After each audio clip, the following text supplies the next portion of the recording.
நாம் முன்னோக்கிச் செல்லும்போது இறைவனை மட்டுமே மையமாகக் கொண்டு வீட்டில் ஐயப்பனின் இருப்பு குடும்பத்தின் முழு பொறுப்பையும் ஏற்றுக்கொள்கிறது.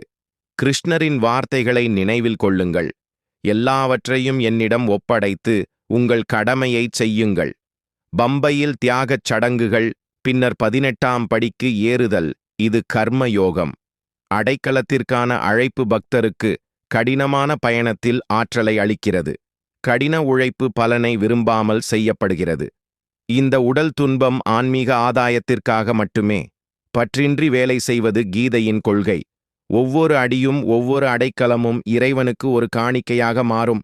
18ஆம் படியின் கீழ் உடைக்கும் தேங்காய் மூலம் பக்தரின் முந்தைய பிறவிகளின் பாவங்கள் நீங்கும். தூய சபதங்களுடன் 18ஆம் படியில் அடியெடுத்து வைக்கத் தகுதியான பக்தருக்கு கடவுள் காட்டும் மரியாதை இது. தத்துவமசி. அது நீயே. சபரிமலையின் பொருள் இந்த பூமியில் மிகப்பெரிய ஞான யோகமாகும். அங்கு மனிதனும் கடவுளும் ஒன்றாகிறார்கள். கடுமையான சபதங்களால் சுத்திகரிக்கப்பட்ட பக்தர் நீங்கள் கடவுள் என்ற உயர்ந்த உண்மையை உணர்கிறார். நாம் எடுத்த பாவம் தேங்காய் ஆழியில் எரிக்கப்படுகிறது. மேலும் புண்ணியமாக மாறும் நெய், பிறப்பு புண்ணியம், இறைவனுக்கு வழங்கப்படுகிறது. பக்தர் பகவத்கீதையின் இறுதி இலக்கை அடைகிறார். ஆன்மாவின் பிரம்ம ஐக்கியத்தின் உண்மை. சபரியாதாரணை முடித்து தனது நாட்டிற்கு திரும்பிய பிறகு பக்தர் சுவாமி நிலையிலிருந்து தனது இயல்பு வாழ்க்கைக்கு திரும்புகிறார். இருப்பினும் இந்த திரும்புதல் பழைய மனிதனாக அல்ல. அந்த பக்தர் பகவத்கீதையின் கடைசி அத்தியாயங்களில் குறிப்பிடப்பட்டுள்ள ஸ்திதப்ரஜ்ஞனை போன்றவர். உலகில் வாழும் போதும் அவர் தனது மனதில் தெய்வீக அறிவையும் அமைதியையும் வைத்திருக்கிறார். அங்கு ஒரு அடிமைத்தன வாழ்க்கை இருக்கிறது.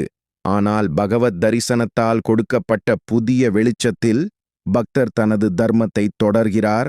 தனது செயல்களின் பலன்களில் பற்றுதல் இல்லாமல் மீண்டும் அடுத்த பயணத்திற்காக காத்திருக்கிறார். எனவே சபரிமலை யாத்திரை என்பது வெறும் மலையேற்றம் மட்டுமல்ல, கர்மயோகம், பக்தி யோகம் மற்றும் ஞான யோகத்தின் ஆகியவை ஒன்றிணைந்ததாகும்.